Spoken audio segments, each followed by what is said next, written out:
Jim and Henry. As you might have already noticed, those of you who are not athletes at Western Nebraska, two great people.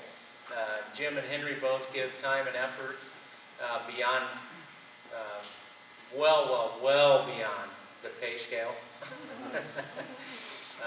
Coaching is not the most profitable job in the world, and so we want both of you to know that we really appreciate. If you wouldn't mind giving them a round of applause.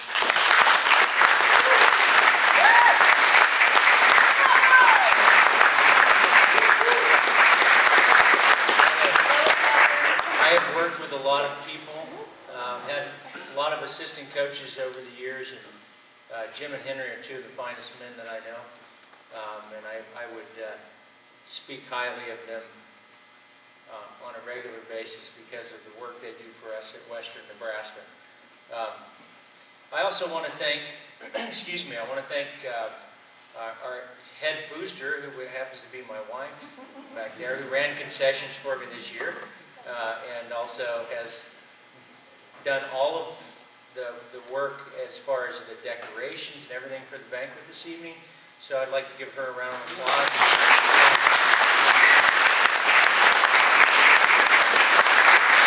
Not to mention the fact that she has to put up with me, and as Henry alluded to, Henry's gone from August to November. I'm home in June, part of it, and then a couple weeks in July. That's about it.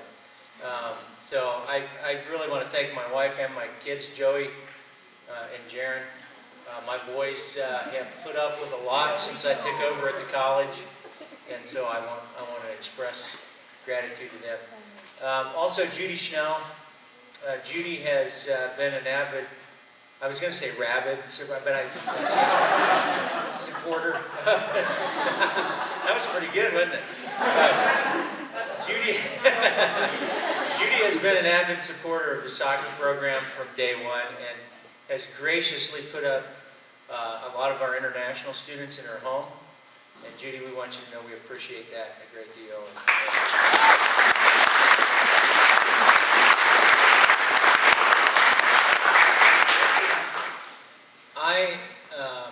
It's very difficult for me to have two teams.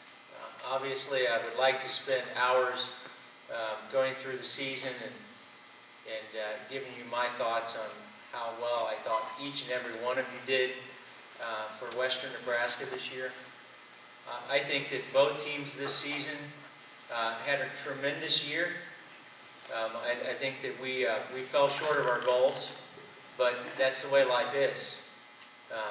There's sometimes, and I think, you know, athletics, not just in college, but athletics at any time, should prepare us for a lot of life lessons. And I teach that to my student athletes whenever I get the chance. They get tired of hearing it. But I think it's very important that when, even in the college environment, when you come into an atmosphere where you're going to play athletics at a high level, that we make the attempt to teach student athletes to learn how to live life as well through the game. The failures, the successes, the frustrations, the pressure that's involved with college athletics can be a tool for student athletes to learn how to live life and to be successful as they leave the college environment and step into a world where it's very competitive. And so we want to make sure that as we develop the soccer program at Western Nebraska, that we are properly preparing students to step out into that world. Sometimes we can only do so much, and then the rest is up to the student athlete. And unfortunately, some of those student athletes fall through the cracks. We've had several this year. I think Henry alluded to the fact that we played the Region 9 finals with 13 players.